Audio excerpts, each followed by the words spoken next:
Hello and welcome to this YouTube channel. आज हम जानेंगे सेकुलरिज्म के बारे में। इतने समय से सेकुलर शब्द प्रचलित हो रहा है, आखिर सेकुलर शब्द का अर्थ क्या है और सेकुलरिज्म होता क्या है, इसको जानेंगे। और दूसरा हम जानेंगे भारतीय संस्कृति के सामने क्या क्या चुनौतियां हैं, भारतीय प्रथाओं के सामने, संस्कृति के सामने क्या क्या चुनौतियां हमको देखने को मिलती हैं, इसको भी डिटेल के अंदर जानने वाले हैं। इस वीडियो के अंदर हम डिटेल एनालाइज करेंगे इन मुद्दों के बारे में, इसलिए आपको कई डायमेंशनल इसमें कवर होते हुए दिखेंगी। इसलिए इस वीडियो को जरूर देखिएगा, क्योंकि ये डीप एनालाइज होता है इन मुद्दों पर। इसलिए हम इसको एक पहलू से ना देखकर इसके अलग अलग हिस्सों से इसको जानने का प्रयास करेंगे इस वीडियो के अंदर, इसलिए इस वीडियो को जरूर देखिएगा। चलिए इस वीडियो की शुरुआत करते हैं। सबसे पहले जानते हैं कि आखिर सेकुलर शब्द का अर्थ क्या है। सेकुलर जो धर्मनिरपेक्ष है, जो किसी भी धर्म की पक्षपातहीनता के खिलाफ है, जो किसी भी धर्म की तरफदारी नहीं करता और जो धार्मिक नियमों से प्रभावित नहीं होता, उसको सेकुलर कहा जाता है। और इसको दूसरी भाषा में, दूसरे शब्दों में अगर इसको मैं ट्रांसलेट करूं तो यह निकल कर आता है जो धर्म की पालना नहीं करता उसको सेकुलर कहा जाता है। सीधे सीधे मामलों में समझ लीजिए। लेकिन भारतीय संस्कृति इससे काफी ज्यादा अलग है। सेकुलर शब्द को ये भारत में लागू करना ये बिल्कुल विपरीत हो जाता है कई मामलों में।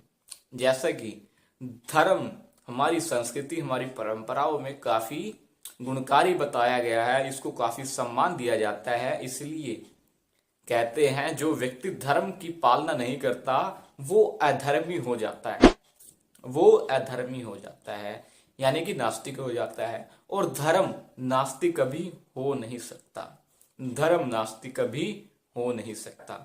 उदाहरण के लिए मैं लेता हूं उदाहरण राजा का।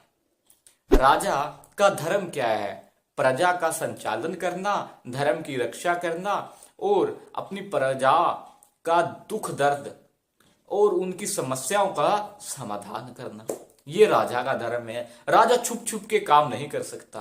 राजा किसी भी मुद्दे पर विश्लेषण करते वक्त वो छुप छुप के काम नहीं कर सकता। वो किसी को दंड देते समय छुप छुप कर दंड नहीं दे सकता। ये उसने अधर्म कर दिया।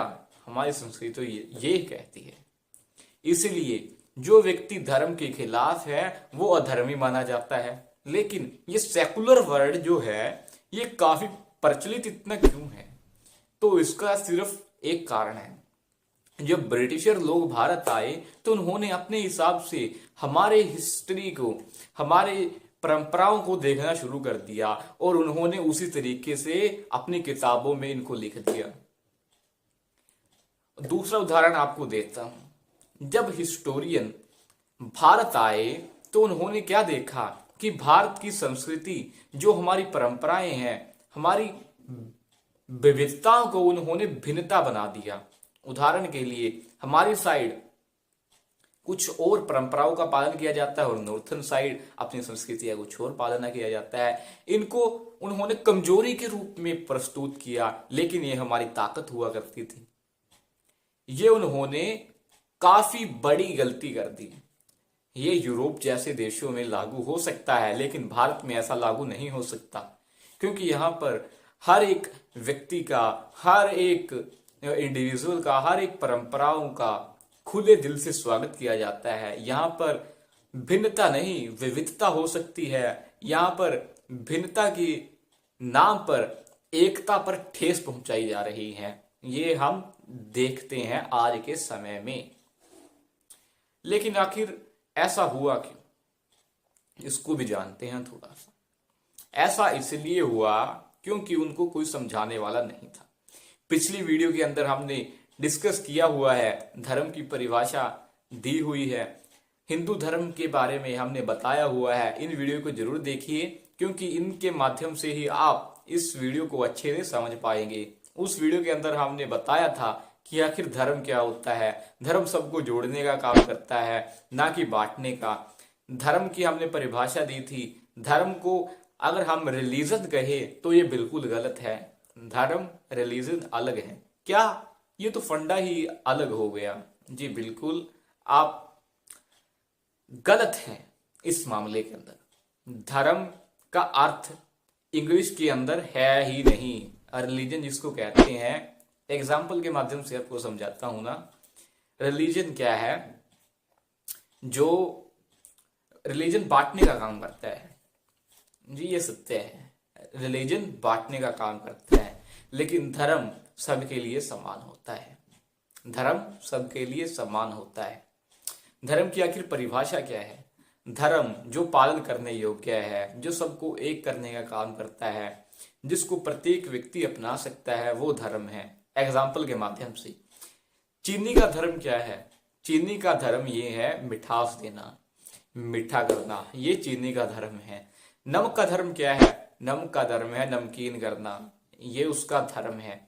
उसी तरीके से अग्नि का धर्म ऊष्मा देना और रोशनी देना, ये अग्नि का धर्म है और ये उससे अलग नहीं किया जा सकता। उसी तरीके से मानव का धर्म है कि उस परमेश्वर भगवान की सेवा करना। वरना कई तरीकों से हम सेवा तो कर ही रहे हैं किसी ना किसी की। उदाहरण के लिए, जैसे राजनेता भी कहते हैं, एक बार सेवा का मौका तो देकर देखिए, आपके बारे न्यारे हो जाएंगे। होते हैं या नहीं होते ये आप पर है, आप इसको किस तरीके से लेते हैं। और दूसरे तरीके से बिजनेसमैन भी अपने कस्टमर को यही कहता है, एक बार सेवा का मौका तो देकर देखिए, आपको किस तरीके से लूट लूंगा, आपको किस तरीके से छीन लूंगा, आपके पैसे को, आपके धन को किस तरीके से छीन लूंगा। ये मेंटेलिटी काफी खतरनाक है। लेकिन यदि हम इसको एक स्पिरिचुअल लेवल पर देखें, एक अध्यात्म के स्तर पर देखें, तो ये बिल्कुल अलग हो जाता है। इसमें हम किसी भी मान सम्मान की इच्छा न रखकर अपने परमेश्वर की सेवा में अपना समय लगा देते हैं। ये है धर्म, ये है सेवा, ये है मानव का धर्म। इसलिए कृष्ण बंदे जगत गुरु, जीव का एक ही स्वभाव है, जीव रे सब रूप होए कृष्ण नित्यादास।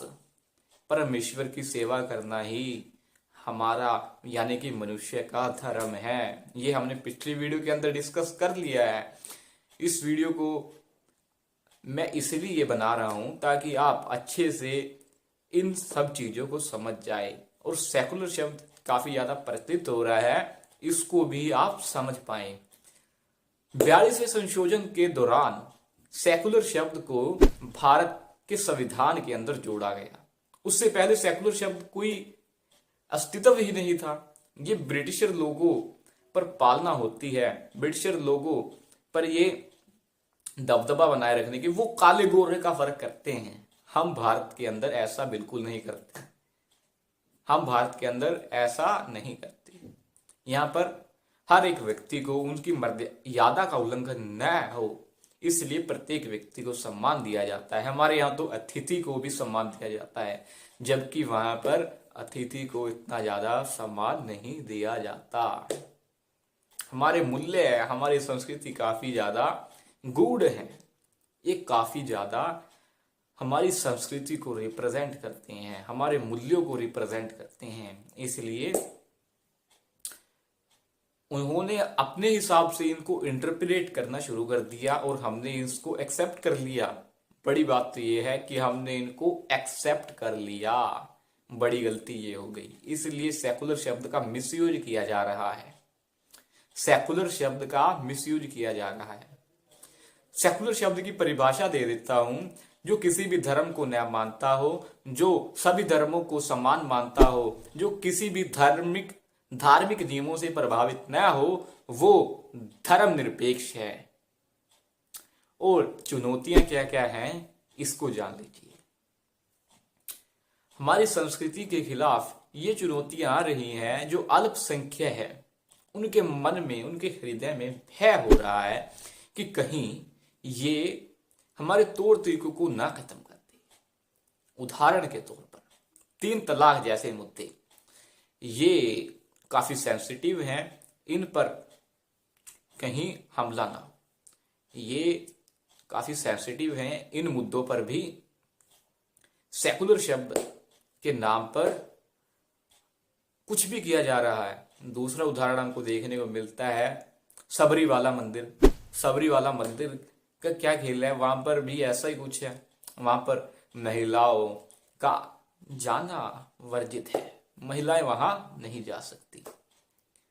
और दूसरा क्या है, जल्लीकट्टू का इशू। जल्लीकट्टू जो तमिलनाडु के अंदर खेल है, वहां पर भी काफी ज्यादा इसको लेकर विवाद उठे हैं, हाई कोर्ट तक ये मामले गए हैं। लेकिन हल क्या है? हल ये है कि हम कानून समाज के लिए है, समाज कानून के लिए नहीं है।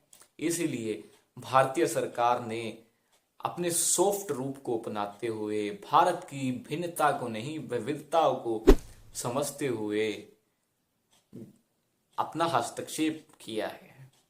उदाहरण के लिए लव जिहाद जैसे किस्से, परंपराओं के नाम पर जो रूढ़िवाद फैलाया जा रहा है, उनमें हस्तक्षेप किया है ताकि किसी व्यक्ति विशेष का हक मिल सके। परंपराओं के नाम पर हो रहे ये कई सालों से चले आ रहे हैं रूढ़िवादियों के द्वारा जो प्रचलित किए गए हैं, उन मुद्दों को खत्म किया जाए, उन संस्कृतियों को खत्म किया जाए और व्यक्ति विशेष को सम्मान दिया जाए ताकि प्रत्येक व्यक्ति उसको अपना सके और अपनी संस्कृति को, अपने मूल्यों को ठेस न पहुंचाते हुए उनका सही ढंग से पालना कर सके। यही है असली धर्म। चलिए इस वीडियो का अंत करते हैं। यही कंक्लूजन ये निकल कर आता है कि हमको भारतीय सरकार ने ये स्वतंत्रता दे रखी है कि हम सेकुलर शब्द का मिसयूज न करके इसका सही यूज कर सकें। भारत की भिन्नता को विविधता समझना ये भी आवश्यक है। हमारी एकता को बनाए रखने के लिए ये सब यानी कि सेकुलर शब्द का होना भी आवश्यक है। हमारी संस्कृति रिप्रेजेंट करती है हमारे पारंपरिक मूल्यों को, हमारे अस्तित्व को, इसलिए इनका होना भी आवश्यक है। लेकिन जब ये रूढ़िवाद की ओर, ये मानव के हित के खिलाफ होने लगे तो इन पर रोक लगाना भी आवश्यक है। ये हमको समझ में आता है इन मामलों से। चलिए इस वीडियो का अंत करते हैं। बने रहिए हमारे साथ क्योंकि हम आपको देते रहते हैं नॉलेजेबल भरपूर ज्ञान। धन्यवाद।